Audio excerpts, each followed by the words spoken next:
My name is Jessica. I am 27, and this Christmas was supposed to be the first one I spent for myself, instead of saving everyone else. Instead, I ended up watching my mom clutch her phone, her face draining of color as she whispered, "What? This cannot be happening." 5 kids screamed in the background on a video call, toys crashing, someone crying because juice spilled on a brand new dress. On the other end of the line, my mom stared at the picture I had just sent her of my beach chair, my sunglasses, and the plane ticket with today's date on it. She had built her perfect holiday around one assumption, the same one my family had leaned on for years, that I would quietly give up my plans to be the babysitter for all 5 grandkids while everyone else dressed up and had fun. No pay, no thanks, just guilt, and "You know we cannot do it without you." But this year, I did not cancel my life to make theirs easier. I changed my plans in a way she never saw coming. The thing is, this story did not start with that shocked gasp. It started weeks earlier, with one phone call that pushed me past my limit and made me realize I was done being the family's backup plan. If you have ever been treated like the automatic babysitter just because you are single or do not have kids yet, stay with me until the end and tell me if you think I went too far or not far enough. 2 weeks before that chaotic video call, my phone lit up with my mother's name just as I was finishing a late report. I had been working overtime for months so I could afford a solo Christmas trip I had planned since summer. A quiet little rebellion I had been clinging to like a lifeline. I answered on the 3rd ring. "Hey, Mom." Her cheerful voice hit me like a warning siren. "Jessica, perfect timing. I have the most wonderful plan for Christmas and you are going to love it." My stomach tightened. When my mom said she had a plan, it usually meant she had a plan for me. "Okay. What kind of plan?"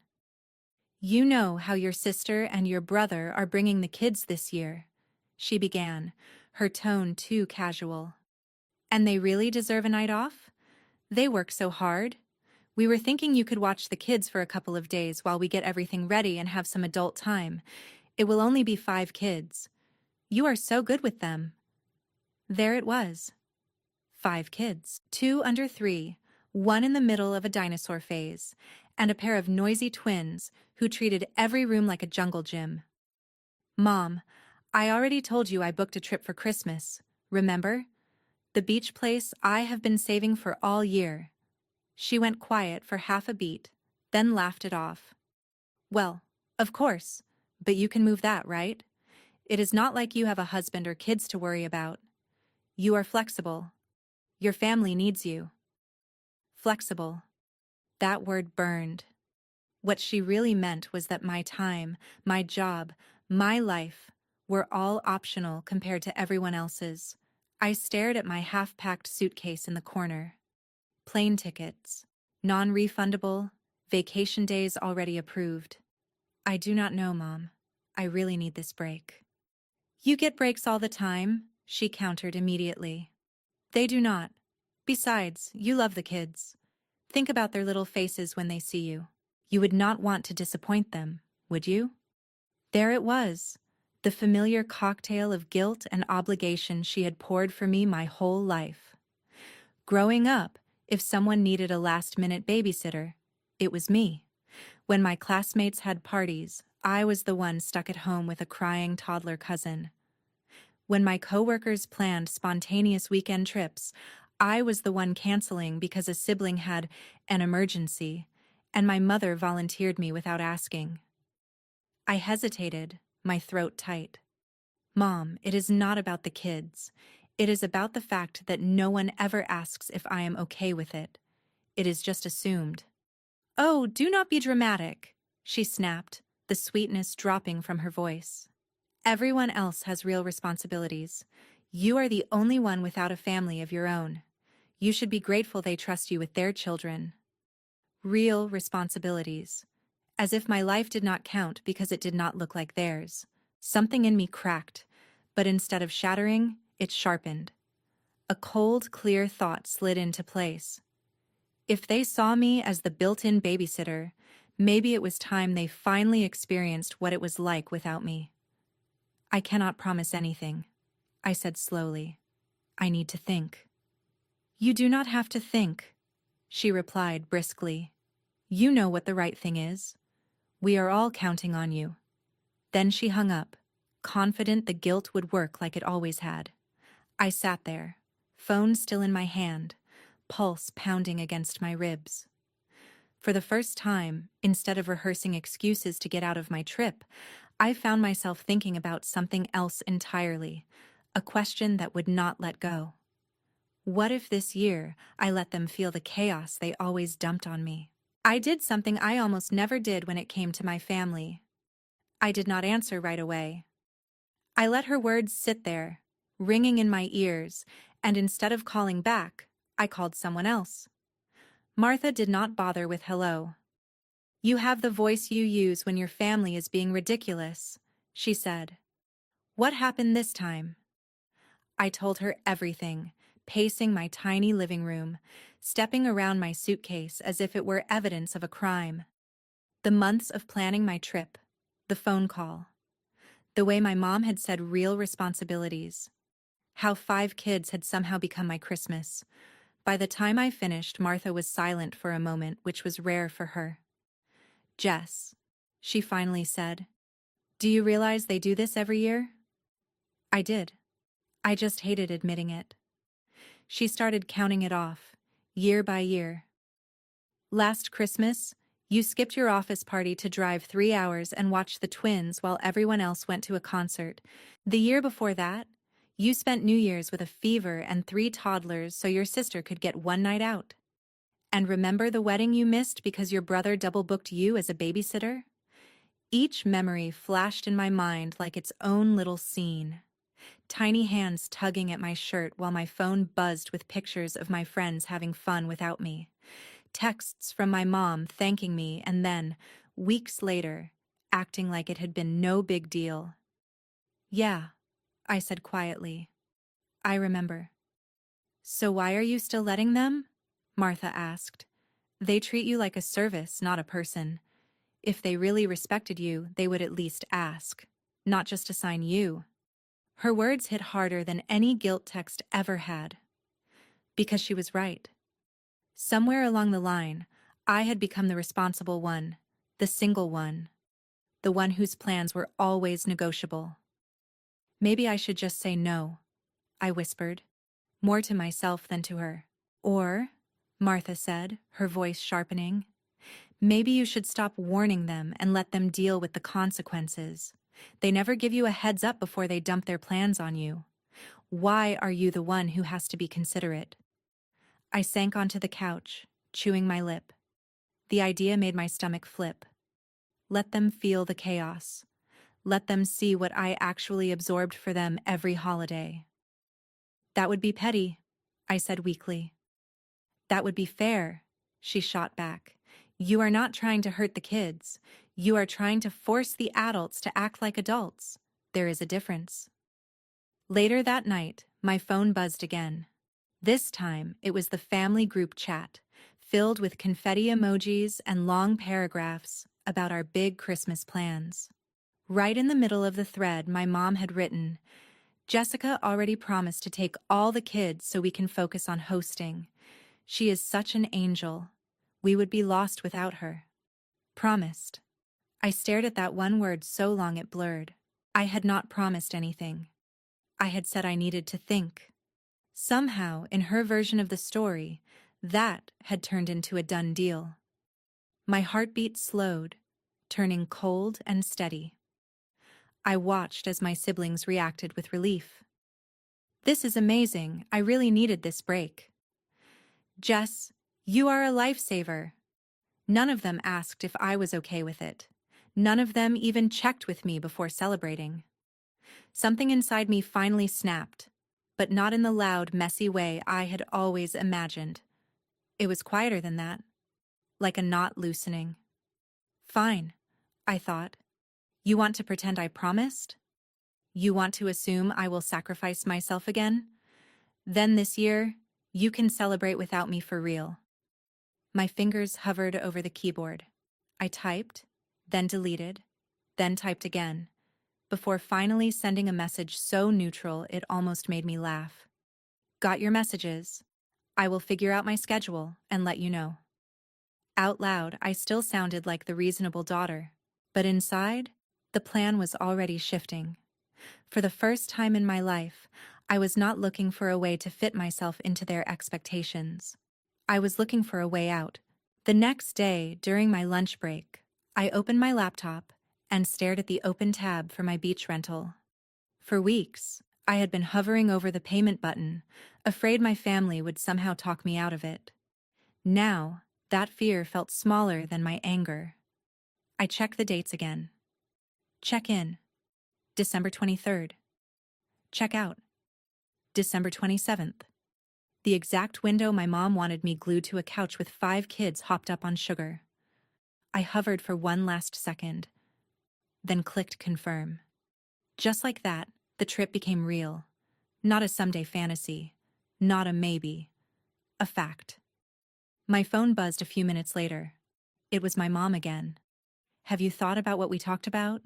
she asked, skipping any form of greeting. "I have," I said, my voice even. "I am still working some things out." "Well, I already told your sister and your brother you would do it," she said briskly. "They are counting on you. We all are. You are the only one who can handle all 5 of them at once. You know how they get." I almost laughed at the backhanded compliment. Translation: "We have relied on you so long we do not know how to function without you." "Mom, I never said yes," I reminded her. "You should not plan around me without asking." "You did not say no either," she replied sharply, "and I knew you would do the right thing once you had time to think. Do not make this difficult." There it was again, that phrase, the right thing, like there was only one acceptable answer and it involved me canceling my life. If I told her about my confirmed booking now, I knew exactly what would happen. She would cry. She would talk about sacrifice and family and how disappointed she was in the daughter who did not drop everything. Then she would call every relative and paint me as ungrateful until I caved just to stop the noise. They never gave me much warning when they needed me. They never asked how it would affect my work or my plans. They just decided I would figure it out. So this time, I decided I would give them the exact same courtesy they had always given me. None. "I am still thinking," I repeated calmly. "I will let you know before the holiday." "Jessica," she said, her tone dropping into that low, dangerous register I had known since childhood. "Do not pull anything dramatic. We have a lot riding on this. Your sister already ordered special outfits for the kids so they can take pictures by the tree. We need someone responsible there while we get everything ready." Responsible, sacrificial, convenient. All the words they really meant. "I hear you," I said. "I will let you know." When we hung up, I did not cry. I did not spiral. Instead, I opened a blank document and started typing out everything I wanted to say, but never had. All the times I had missed out. All the ways they had treated my time like it was free. All the comments about how I would understand one day when I had a family of my own, as if my life did not count until then. The list was longer than I wanted to admit. By the time I finished, my hands were trembling, but not from fear. It was from clarity. That night, I called Martha again and read the list to her. "So," she said slowly when I finished, "what exactly are you going to do?" I looked at my suitcase in the corner, now fully packed. "I am going on my trip." "And your mom?" she asked. "I am going to stop protecting her from the consequences," I said. "Every year she builds this perfect picture of Christmas on my back and pretends the sacrifices are hers. This year I am going to let everyone see who has actually been carrying the load." Martha exhaled, a low whistle. "Are you sure you are ready for that fallout?" "No. Yes. Maybe." My emotions shifted like sand, but under all of it, something solid had formed. I am tired of being the only one who is scared of upsetting people, I said. If they can casually uproot my plans, they can handle a little surprise. As I lay in bed that night, staring at the ceiling, another question surfaced, one that I knew plenty of people watching this would understand. How many times are you supposed to set yourself on fire to keep everyone else warm before you finally walk away from the matchbox?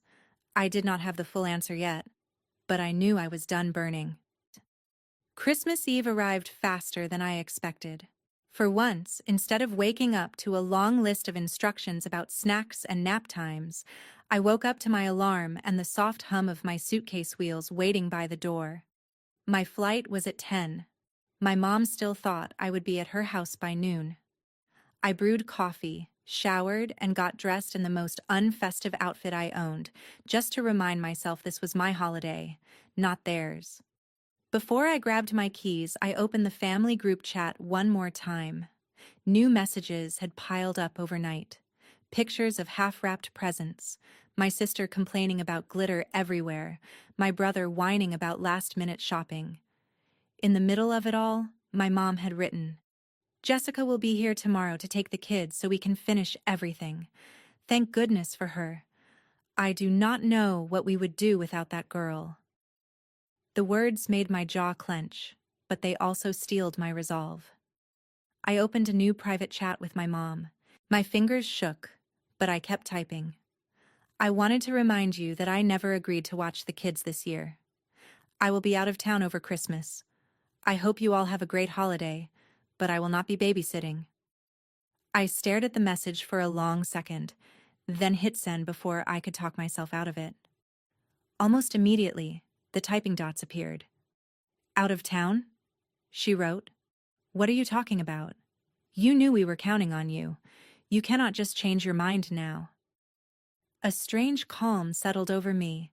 I took a screenshot of my flight confirmation, complete with the date and destination, then snapped a quick photo of my packed suitcase by the door and my beach hat hanging on top. "I am not changing my mind," I wrote back. "I told you weeks ago I had plans. I am just not canceling them this time." No emojis, no apologies. There was a long pause, then another flood of messages. "You are being selfish. You are ruining Christmas. Nee. You know your sister and your brother cannot handle 5 kids alone." Each accusation rolled in, but instead of sinking, they bounced off like rain against a window. Maybe some people listening would say I should have told them sooner, should have warned them more clearly. But how do you warn people who never really listen unless it benefits them? I put my phone on silent, grabbed my suitcase, and walked out the door. The airport was buzzing with holiday chaos, but for once it did not feel like my chaos to manage. I checked my bag, went through security, and sat by the gate with my headphones in, the low murmur of announcements mixing with the thud of my heart. Half an hour before boarding, I caved and checked my phone. The group chat had exploded. "Wait, what do you mean Jessica is not coming? Mom, I thought you said she promised. You said she was fine with it." Then my name started popping up. "Jess, are you serious? Tell me this is a joke." I took a breath and typed a single message into the group chat, instead of replying to anyone individually. "I am not a built-in babysitter. I love you all, but I am not spending every holiday taking care of 5 kids while everyone else gets a break. I told Mom I had other plans. I am on my way out of town. You will need to figure something else out." I hit send and watched as the little message read notifications stacked up one after another. For a full minute, no one replied. Then my mom finally answered, but not in the group chat. She called. I let it ring once, twice, 3 times before I answered. I could hear noise in the background, the sound of wrapping paper and cartoons blaring, and at least one child screaming. "How could you do this to me?" she demanded, skipping any greeting. "Everyone is coming over tonight. The kids are already here. Your sister and your brother have dinner reservations. Do you know how much work I have? I cannot watch all these kids and host at the same time. You should have thought about that before you planned everything around me without my consent, I said quietly. I told you I had a trip. You chose not to hear me. That trip is more important than your family? She snapped. That trip is more important than being taken for granted, I replied. There was a beat of stunned silence. In the background, a child yelled for juice. Another one started crying. Someone knocked something over. This cannot be happening, she whispered, more to herself than to me. I told everyone you would be here. That is the problem, I said. You told everyone what I would do without ever asking me. They called my group chat message drama. They said I blindsided them. But for the first time, it was not my job to smooth things over, to rush in and rescue everyone from the consequences of their own planning. When my boarding group was called, I stood up, rolled my suitcase toward the gate, and said the words I had been too afraid to say for years. I hope you all have a great Christmas, I told her, but this year you will have to figure it out without me. I hung up before she could answer. As I stepped onto the plane, the last thing I saw on my screen was a new photo popping up in the family chat a few minutes later, sent by my sister. 5 kids in mismatched pajamas, one crying, one covered in cookie dough, my mom in the background with her hand over her mouth, eyes wide. Even through the blurry shot, I could almost hear her gasp. What? This cannot be happening. And for once, I did not rush to make it easier. I put my phone on airplane mode and chose myself instead. When the plane landed and my phone reconnected to the network, it lit up like a slot machine. Missed calls, voicemails, 37 unread messages in the family chat. For a second, my thumb hovered over airplane mode again. I could have left it all muted and disappeared into the sound of waves. But another part of me, the part that had always cleaned up the mess, needed to see what happened when I did not. I opened the family chat. The thread looked like a slow-motion car crash. First were the confused messages from my siblings when my mom finally told them I was not coming. What do you mean Jess backed out? I thought you said she promised? Wait, so who is watching the kids tonight? Then the argument shifted. You told us it was all handled. You said she agreed weeks ago. Mom, we booked everything based on what you said. For once, the frustration was not aimed at me. It was aimed at her. In the middle of the storm of texts, my mom kept repeating the same line. She changed her mind at the last minute. I do not know what got into her. My jaw tightened. I had not changed my mind. I had finally acted on it. There is a difference between surprising someone and betraying them. My family had never cared about that difference when it came to me. A video call popped up on my screen. Mom. I almost ignored it, then sighed and answered, more out of curiosity than obligation. Her face filled the screen, flushed and frantic. Behind her, the living room looked like a toy store had exploded. Wrapping paper, plastic packaging, half-eaten cookies. 2 kids wrestling on the floor, one crying on the couch. A cartoon blared from the TV at maximum volume, no one watching it. What do you think you are doing, Jessica? She demanded before I could say hello. Your sister is in the shower. The twins are fighting over a tablet. Your brother is trying to get the baby down for a nap, and your father is at the store. We are drowning here. You cannot be serious about this little stunt. Stunt. That word almost made me laugh. I am lying in a lounge chair, I said calmly, angling the camera just enough so she could see the edge of the pool, the palm trees, the blue sky. I told you I was going on vacation. I am finally doing it. She stared at the screen like she was staring at a crime scene. You sent a picture of your luggage, but I thought you were being dramatic. You are really there? Yes, I said. I am really here. A scream rang out behind her. One of the twins shoved the other and someone crashed into the coffee table. A plastic cup hit the floor and rolled out of view. My mom flinched but did not turn away from the camera. You should be here, she snapped. This is your responsibility. There it was. Not a favor, not help. My responsibility. Why? I asked quietly. Because I am the only one without a spouse? Because I do not have kids of my own yet? Because you decided that made my time less valuable? She opened her mouth, then closed it again. I watched the calculation in her eyes, the way she always rewrote history to make herself the martyr. You know I cannot do all of this by myself, she said, falling back on the line she had used my whole life. I am not as young as I used to be. I thought you understood that. I thought you cared. That is the thing, I replied. I do care. I have cared so much that I have lost count of the holidays, weekends, and nights I gave up to make sure everyone else was okay. But I am done caring alone. She blinked. For the first time, she looked less angry and more scared. Not of the kids, not of the mess, but of something else. The realization that her favorite safety net was not where she left it. Jess, you are punishing me, she whispered, punishing your own mother. I let the silence hang, listening to the chaos behind her, the holiday soundtrack I had been expected to absorb every year. Maybe I am, I said finally. Or maybe I am just refusing to keep punishing myself. Do you have any idea how it feels to always be the one expected to cancel? To be told everyone else has real responsibilities while you are treated like a spare part? You are twisting this, she protested weakly. We just needed your help. Families help each other. Families respect each other too, I said. When was the last time you asked what I wanted for Christmas? Not what you needed me to do, but what I wanted. She did not answer. Someone called for her from the kitchen. The baby started crying again. My brother's voice cut through the background, frustrated. Mom, the twins just dumped juice everywhere.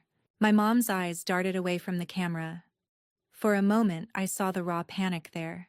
Not just at the mess, but at the fact that she would have to admit to everyone that this time she had gambled with my life and lost. This conversation is not over, she said, even as she turned her head toward the chaos. You have no idea what you are doing. Oh, I do, I said. For once, I am letting you deal with the situation you created. You told everyone I promised something I never agreed to. You built your plans on that lie. I am just not covering for it. Her mouth tightened.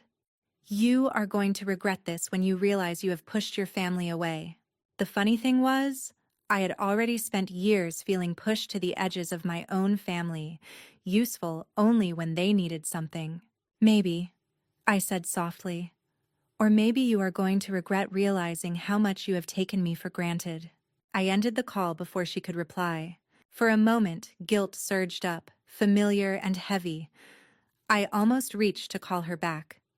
I almost offered to cut my trip short, to race home and patch everything back together. Then I looked up.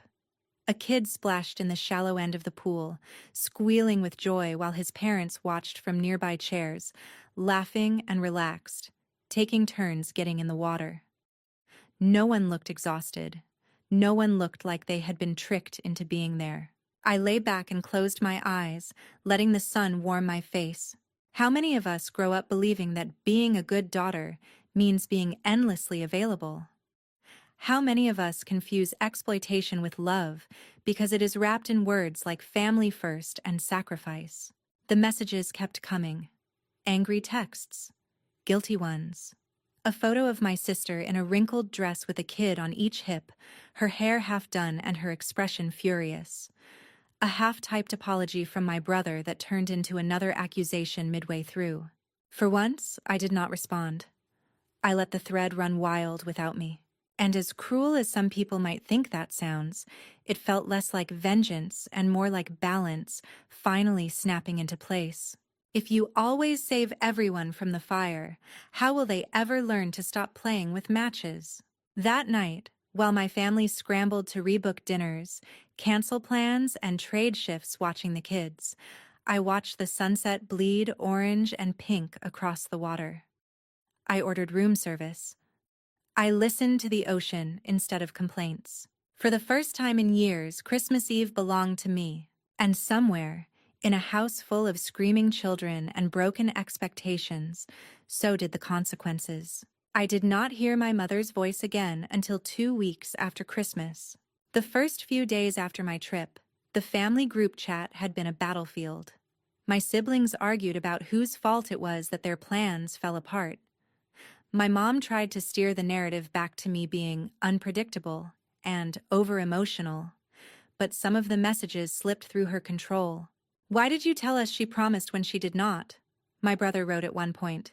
"You always do this," my sister added. "You volunteer her, then act surprised when she gets upset." Watching that unfold from a distance was like watching the curtain finally pull back on a play I had been starring in without knowing the script. For years, I had been so busy performing the role of dependable daughter that I did not realize I was also the scapegoat, the built-in solution whenever my mom overpromised. After New Year's, the chat went quiet. No Happy New Year from my mom. No pictures of the kids clinking plastic cups of apple juice. Just silence. Martha raised an eyebrow when I told her. "So," she said, stirring her coffee, "are they icing you out because you set a boundary?" "Maybe," I said. "Or maybe they finally do not know what to do with me now that guilt stopped working." The call came on a random Tuesday evening while I was sorting laundry. My phone buzzed, and there it was again. "Mom." I almost let it go to voicemail. Then I thought about all the people who would be listening to this story and silently screaming at their screens. "Pick up." Make them say it out loud. So I answered. Her voice was calmer this time, quieter, like someone who had finally run out of steam. "Hi, Jess." "Hi." There was a long pause. I could picture her in the kitchen, fingers twisting the phone cord out of habit, even though it had been cordless for years. "I wanted to talk," she said, without yelling, without the kids screaming. Just talk. I sat down at my table. "Okay, I am listening." She took a breath. I could hear the effort in it. "Christmas was a disaster," she admitted. "Your brother and sister fought all night. The kids were out of control. I had to cancel dinner. Your father ended up cooking frozen pizzas while I tried to get frosting out of the living room rug. There was a time when that description would have filled me with guilt. Now it sounded like a description of reality, one I had been shielding them from for years. "I am sorry it was so hard," I said, and I meant it. "But I am not sorry I was not there." "I know," she said. Then quietly, "That is what scares me." Her voice wavered. "Do you know what your Aunt Lillian said when I told her what happened?" I did not answer. "She asked me why I thought it was your job to fix everything," my mom continued. "She said I have been doing that to you since you were a teenager, making you responsible for everyone else's mess." I blinked. Aunt Lillian, of all people, had said that? The woman who sent me Christmas cards with Bible verses about honor your parents? "What did you say?" I asked. "I told her that you are reliable, that you have always been the strong one, that you do not have as much going on," my mom said slowly, like she was hearing her own excuses for the first time. And she looked at me and said, "Or maybe you just assumed she did not matter as much because she did not complain." The silence that followed was heavy. I could feel my heartbeat in my fingers. I did not realize how it sounded until I heard myself say it out loud. My mom whispered, "Like your life was less important than your brother's and your sister's, because it was simpler to use you." Use. The word dropped between us like a stone. "You could have just asked," I said quietly. "You could have treated my time like it mattered. You could have given me the choice." "I know," she said, "and I am sorry." It was not the dramatic, tear-filled apology movies teach us to expect. It was smaller, rough around the edges, almost clumsy. But there was something real in it. "I am sorry I made you feel like you were only valuable when you were doing something for us," she continued. "I am sorry I told everyone you promised when you did not. I wanted so badly for Christmas to be perfect that I used you as a guarantee." I swallowed. "You did not just do that this year," I said. "You have been doing that my whole life." "I know," she said again. And this time, the words sounded heavier. "Your brother and sister told me I put too much on you. that I always assumed you would step in. Your sister said she never even thought to question it, because that is just how things were. That is how I raised all of you to see it. A part of me wanted to snap back, to ask why it took a ruined Christmas and a public embarrassment for her to finally see it. Another part of me understood that admitting this, for her, felt like stepping off a cliff. So what now? I asked. You apologize, I forgive you, and then next Christmas I am back on kid duty while you book dinner reservations? No, she said quickly. That is not what I want anymore. I do not want you here out of obligation. I do not want you resenting us while you put on a smile. I want you here because you choose to be. And if that means you say no sometimes, then... Her voice trailed off before she pushed the words out. Then I need to learn to live with that. There it was. The real shift. Not the apology, but the acceptance that I would not always bend. I am not saying I will never help, I replied. I love the kids. I love spending time with them. But if you want me to babysit, you ask. You do not assume. You do not build your plans around me without my consent. And if I say no, that is the end of it. No guilt trips, no real responsibilities speeches, no smear campaign in the family chat. She let out a shaky breath. That is fair. Also, I added, if it is babysitting and not just family time, you pay me, like you would pay anyone else you hired to watch 5 kids. On the other end of the line, I could almost feel her flinch. Not because she did not have the money, she did, but because this was the first time I had put a clear price on the labor she had been getting for free. I can do that, she said finally. If we ask you to babysit, we will pay you. The version of me from 5 years ago would have backed down at that point, afraid of pushing too hard. The version of me who had watched 5 kids through a screen while lying by a pool felt something else. One more thing, I said. If you ever tell anyone I promised something I did not, we are done. I mean it. I will not spend another decade cleaning up lies you told to make yourself look like the perfect hostess. She was quiet for a long moment. That is not who I want to be, she said at last, her voice very small. I do not like the way I sounded this year. I do not like the way you had to hurt us to get me to listen. But I guess I left you no other choice. I did not answer right away. Because the truth is, that is exactly what happened. I had spent years being reasonable, diplomatic, accommodating. It was only when I disappeared that they finally noticed how much I had been holding up. Jess, she said softly, do you think you can forgive me? Forgiveness is a complicated thing. It is not a switch you flip. It is a boundary you maintain even when people are sorry. I can forgive you, I said slowly, but I am not going to forget. And I am not going back to being who I was before Christmas. I would not ask you to, she said. We talked a little longer. About work. About the kids. About how my brother had to cancel his fancy dinner and ended up eating takeout in the kitchen while the twins argued over a broken toy. I will not lie. A small, petty part of me enjoyed the image. Not because I wanted them to suffer, but because, for once, their comfort was not paid for with my exhaustion. We ended the call on a truce. Not a fairy tale. No big declarations. No promises of a perfect future.